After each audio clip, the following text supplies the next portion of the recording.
Howdy folks, Shane the RV Dad in Parkway RV Center. And guess what? Today we're going to do some basic winterizing on some of these campers. You know, it gets pretty cold and we got our boy Trevor here. He works with us down at the shop. He's been doing all the campers on our lot and we appreciate him. He does a great job. He lives kind of where I do, over on the mountain there in Trenton area. So we just want to show you a little bit of basic stuff. Now right before it gets cold, you got to do it before it gets cold. If you still got water in your camper, just come out here. This one don't have a battery, so you make sure you got power. And then once you got power, you find where you fill up your tanks. This is where you put your water in, and you just go up underneath. Usually it's just right underneath. And you see that little white valve right there? You just turn that thing open. Sometimes there's a little hose with a cap on it. You just either pull that cap off or turn that valve, let all the water out of your tank. And then you go and you find your other low point drain, which will be a red and blue pipe like that. Just turn those valves too. Sometimes those actually have caps on them. So you just turn those valves, let them drip, get as much water out of them as you can. And then you want to take an air compressor. We'll talk about that in a minute, but you want to go and make sure your water heater is not on, and turn your pressure valve, open that up, and then take your little plug out. Sometimes these are water heater anodes and they're pretty long, so make sure it's not hot, and make sure it's not pressurized. And then get you a socket, pull that off, let the water heater drain as good as you can do it. All right, now you come in, cut your water pump on. Do you open up all your faucets? You open up all your faucets, make sure everything's on, and then you basically walk around it, find your water heater, and then come on inside and find where the back side of your water heater. And in this case, it's going to be under the bed in the back. Now this one's kind of a pain in the derriere. He's got to crawl all the way to the back. A lot of these water heaters are much easier to get to, but in this case, you gotta crawl back there to get to the back side of it. And you just turn your valve to make sure no antifreeze is going to go in your water heater. All right.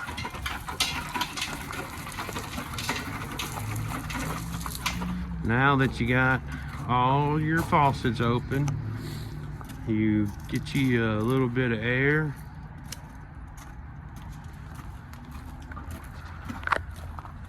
Get you a little hose that hooks right into the city inlet.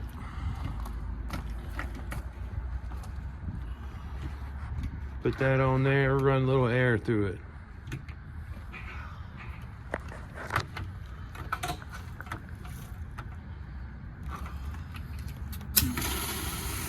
Look at that. That'll run the water all the way out of your lines.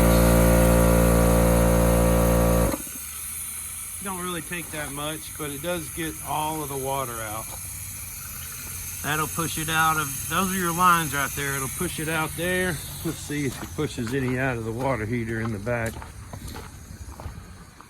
Oh, we already turned the bypass on, so what's going to come out of there has already come out.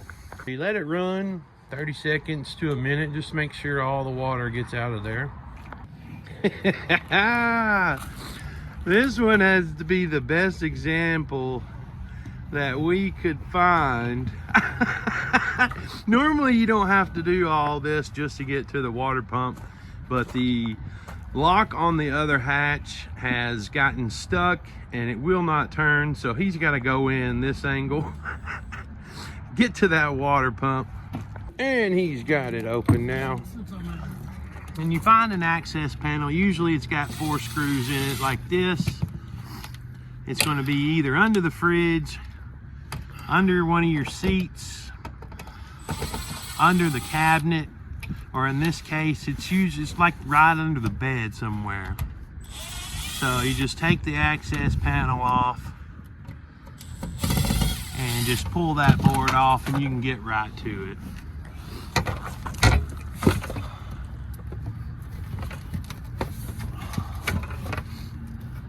There's your water pump.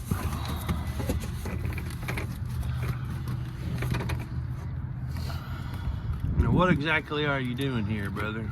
I gotta find the inlet side of the pump, which it's hard to tell. Sometimes you can't tell. Sometimes you just gotta try both sides. Somebody wrote water pump on it. There you go. Whether it was a technician or a previous owner, it's much appreciated, I'm sure. But you're looking for the inlet, he said. Yeah, I'm not sure which one it is yet. I think it's this one over here. Now the purpose of finding the inlet is so you can run the antifreeze through it.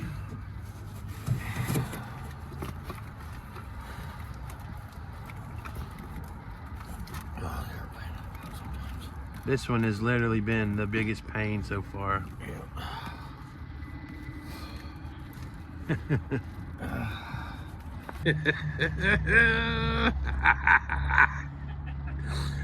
Oh man, this is classic. Need help?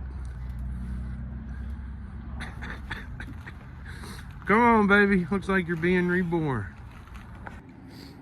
Basically what he's got is he got a little hose and he's hoping that the inlet is on this side so he can go ahead and pump a little bit of antifreeze through the water pump.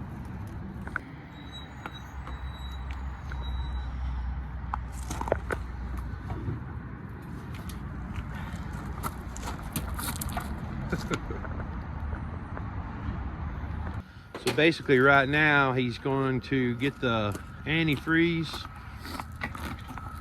put it down, put the hose down in there, then run in there and turn on the water pump. I can hold that while you do that.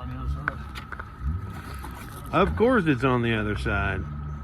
All right, so of course it's on the other side, and while he's changing that, we'll just keep an eye on the water pump here.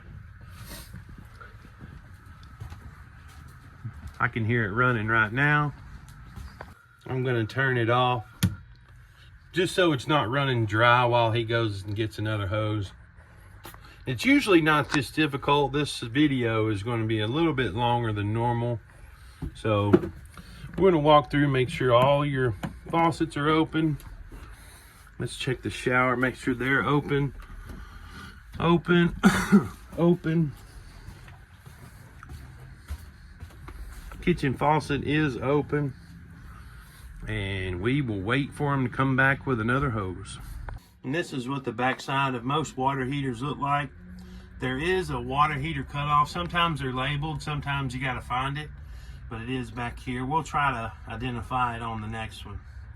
Now the water pump's back on.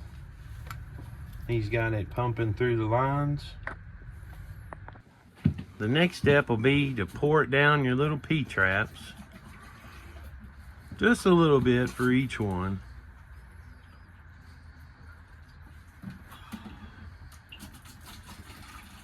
Don't forget the John. And this one's done, right? Good job, man. All right, folks, I appreciate y'all watching. I'm going to show you the backside of this water heater, and many water heaters are just like this. That way you know exactly how to turn the valves, make sure none of that antifreeze goes in. The next thing you do, you locate the back side of your water heater. In this case, it's on this side right here. It's pretty easy to get to. We had to take an access panel off. There's 4 or 5 screws we had to take out. But you make sure you can get back behind your water heater. I'll show you these valves. This one's got a valve on it. That's your hot. And then down there is your cold. And you just want to turn those and make sure that you don't have any flow going into the water heater, because when you go and put antifreeze in it, you do not want your antifreeze to go into your water heater. That's just a big mess, and nobody wants to deal with that. That's just extra steps, ain't it?